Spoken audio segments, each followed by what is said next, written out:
O'Fallon is a city with tradition and vision, and that means that we're always working on improving our community, while never losing track of the heritage that's made us who we are today.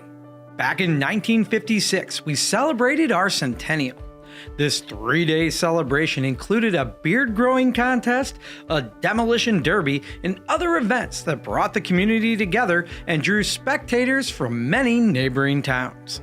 So the Centennial was important to O'Fallon. It brought the community together and surrounding communities because the entire area, everything was family oriented. All the families, it seemed like, were connected, either through work or through marriage and things like that. So it was a wonderful event. O'Fallon native and Georgia resident Patricia Hamley Dent discovered old Centennial memorabilia collected by her grandfather, B.J. Hamley.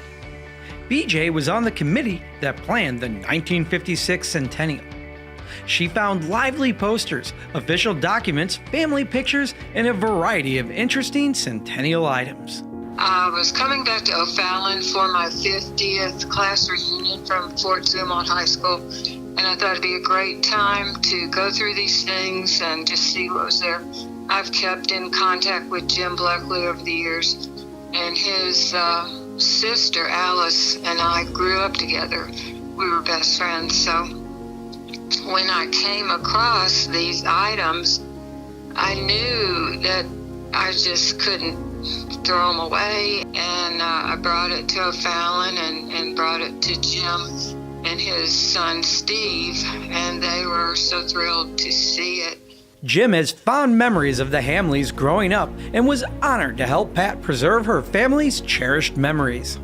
Pat's grandpa, B.J. Hamley, was instrumental in working with the Centennial, and his son Jerry was a very strong participant also. B.J. was a very meticulous person. His desk was always in order. His office was always perfect.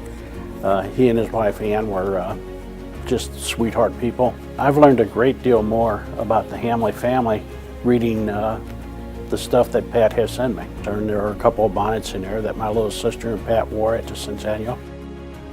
I do remember people dressing up like 100 years earlier, and all the women wearing bonnets and long dresses, and the men all having beards.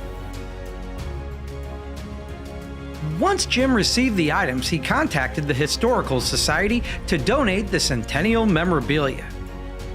Then, at the end of March, Jim and his son Steve officially turned over the items to Jim Carl of the O'Fallon Historical Society, along with O'Fallon Mayor Bill Hennessy.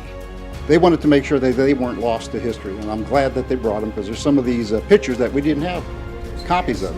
And this poster here of the Centennial is one I don't remember, but I know we probably had it, but this is just great. What we'll do is we'll archive everything, and that's one thing that we try to do. We've been doing extra work right now with archiving, going through the archives and getting updated and make sure the collection is there.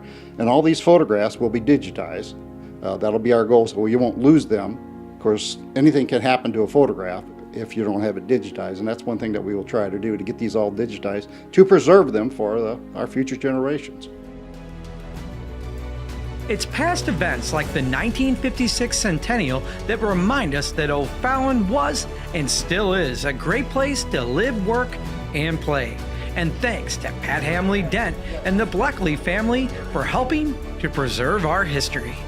Oh, it's a very satisfying feeling. I feel like they would be so proud and honored.